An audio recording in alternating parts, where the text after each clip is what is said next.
Vereadora Andresa Furini. Com a palavra, a vereadora Andresa Furini.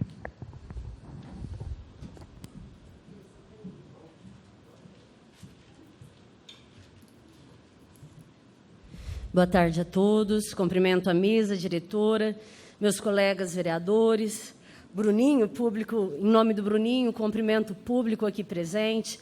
Em nome da dona Elza, cumprimento a todos que acompanham essa sessão pela internet. Eu estou ouvindo as falas aqui, ouvi o Richard e fiquei muito surpresa, porque nesses anos todos na Câmara eu nunca vi ele fazer uso da palavra. Achei interessante, fiquei assim, surpresa com a atitude dele. Você sabe que é um momento, nós ainda vamos passar por momentos muito difíceis em relação à campanha federal, por causa dessa questão ferrenha e extremista entre direita e esquerda, né? Eu sei que não vai ser fácil. Na verdade, eu já passei por momentos muito difíceis aqui na Câmara em relação à campanha, mas nunca rebati ninguém da população que fez uso dessa tribuna, porque aqui a gente sabe que é a casa do povo.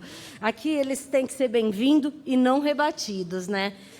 Eu já ouvi coisas horríveis na época que eu estava no PT.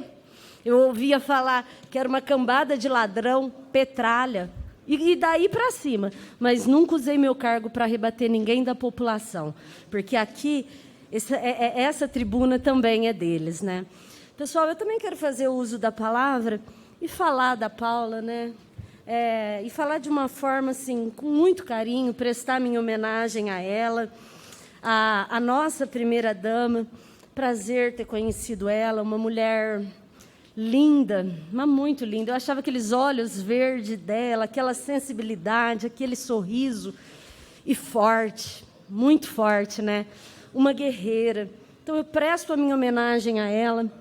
Acabou a batalha. Hoje ela está nos seus momentos de glória. Creio muito que herdou o paraíso. Então, eu deixo as minhas condolências para toda a família. Que Deus conforte o coração. E foi um prazer gigante ter conhecido a Paula. Uma outra coisa que a gente aprende, né, nesses momentos tristes, principalmente ainda falando na saúde, é que ela é o nosso maior patrimônio, né? A saúde é o nosso maior patrimônio, não existe uma graduação que faça diferença, não existe dinheiro que faz a diferença. A gente precisa muito da saúde, a diferença é você estar bem. E eu vejo que aqui ela é tão... Como que eu vou falar? Estou um pouco emocionada por uma situação que eu vi ali, mas vai sair. Eu vejo que aqui na nossa cidade, a gente tem ido muito bem em algumas situações. Vou dar um exemplo, a vacinação. A vacinação aqui foi um sucesso nesse fim de semana. Na sexta-feira eu tive várias reclamações em relação ao grande número. Quando foi no sábado, o pessoal da Claretiana já organizou a fila, passando dentro da faculdade e ali dando para a população acesso à água, acesso a banheiro, melhorando mais ainda o serviço da vacinação. E eu fiquei extremamente feliz e a gente continua agradecendo aos claretianos por essa parceria que eles têm feito, né? O problema surgiu num dia, no outro eles já resolveram. Mas eu ainda acho que a gente está muito longe do que precisa. Eu aprendi na minha primeira campanha, inclusive eu aprendi com o nosso querido vice-prefeito Ricardinho, a palavra humanização na saúde. Sabe? Humanização na saúde. Mas humanização, ela acaba sendo diferente do jeitinho. Para entender essa diferença entre humanização e jeitinho, você tem que ter sensibilidade, porque senão você vai querer levar tudo a ferro e fogo e, no fim, você não vai conseguir diferenciar uma coisa da outra. Eu vou dar um exemplo para vocês. Um idoso que vai na frente, que passa à frente, tem uma preferência, uma gestante, um deficiente. Isso daí não é dar um jeitinho de passar na frente dos outros. Sabe? Isso daí é humanização de uma pessoa necessitada. A gente tem que ter isso pulsando dentro da gente. Eles precisam dessa preferência. Ajudar alguém em condição difícil não é dar jeitinho, não. Isso é humanização. Jeitinho, na minha opinião, é você tratar o mesmo erro de forma diferente. Sabe? Tem o mesmo erro de cá e de cá. Cada um eu trato de um jeito. Para quê? para me beneficiar. Isso daí é jeitinho. Ah, mas se beneficiar de que jeito? Para cuidar da minha imagem, um exemplo. Aí você está dando um jeitinho. Mas a partir do momento que você tem sensibilidade com a pessoa, que você vai lá e olha ela como uma pessoa, você não tem que ver um paciente como um número. Ah, 7 mil, 5 mil, 3 mil. Mas sim como uma pessoa, um ser humano, que precisa ser acolhido, que tem necessidade e muitas vezes não tem aonde recorrer. Essa é a humanização que eu aprendi com o Dr. Ricardinho. Na primeira campanha, ele falando sobre isso. E eu tenho recebido muitas críticas em relação a isso. Está faltando essa sensibilidade com a nossa população. Eu tenho ouvido muitas pessoas falar, isso não é uma crítica à administração inteira, isso é uma crítica a uma questão que precisa ser modificada. E se preciso for, eu vou cobrar todos os dias, até o último dia do meu mandato. Você olhar uma pessoa passar mal e não ter como deixar ela passar na frente, falta humanização para você. Você olhar uma pessoa cadeirante ou que tem um problema e não consegue sair do carro e não liberar um atendimento preferencial para ela, falta humanização para você. O técnico é bom para aplicar injeção.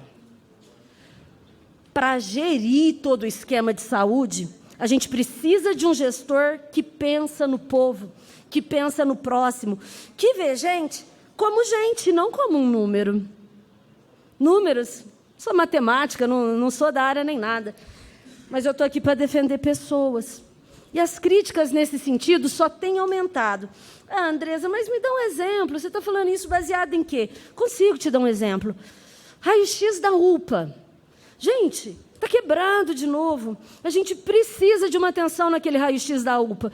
Pelos profissionais da saúde que trabalham ali, pela população que chega ali, não ter que deslocar até o pronto-socorro. A gente tem vivido um período que a gente tem que ter uma atenção grande em relação à pandemia. Mas a gente não vive só a pandemia no município. Eu vi a fala do Rastelli em relação à fisioterapia. As pessoas não estão tendo acesso à fisioterapia depois que parou o projeto Fisioterapia para Todos. Eu fiz essa questão da catarata porque é mais de 600 pessoas na fila da espera para ter um atendimento. E a mesma coisa acontece nas UBSs. Acabaram as vagas remanescentes. A população chega lá na UBS com uma dor, não tem como ser atendida ali para um GO, por exemplo. O que ela tem que fazer? Deslocar na UPA. Chega na UPA, isso aqui não é urgência, volta para o postinho. Aí você só vai conseguir consulta para daqui a um mês.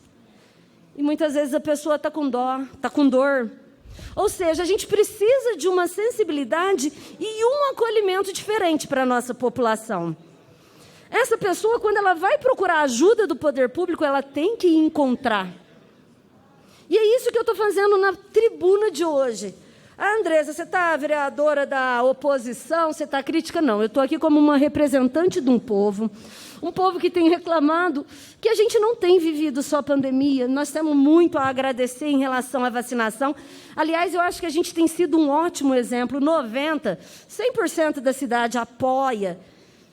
Mas e o restante das coisas? A catarata, a fisioterapia, o médico na UBS. Cada dia eu vejo que saiu mais um médico. Especialistas, exames, raio-x, medicamentos. Ou simplesmente uma informação de uma população que te marca no Facebook, ou que tenta falar com você na secretaria, ou em qualquer outro órgão da prefeitura. O mínimo que a gente precisa é atender a nossa população. É isso que eu acredito e defendo. Defendo que nós vamos conseguir. Talvez com um tempinho maior, a gente vai dar uma patinada aqui e uma patinada ali. Vamos errar, mas vamos aprender? Pode até ser. Mas a gente precisa fazer esse alerta. Porque eu sei a intenção do Juninho. Eu venho acompanhando ele desde que ele era vereador aqui nessa casa. Eu sei de cada sonho, o plano dele para essa cidade. Eu sei que é fazer o melhor para a nossa população. Fazer o melhor é servir. É atender as pessoas com humanização. Atender o paciente como ser humano e não como um número. Não como o 345, o 7.000, tralalalala. Mas sim como alguém que acreditou na gente para mudar essa cidade. Só isso por enquanto. Obrigada, presidente.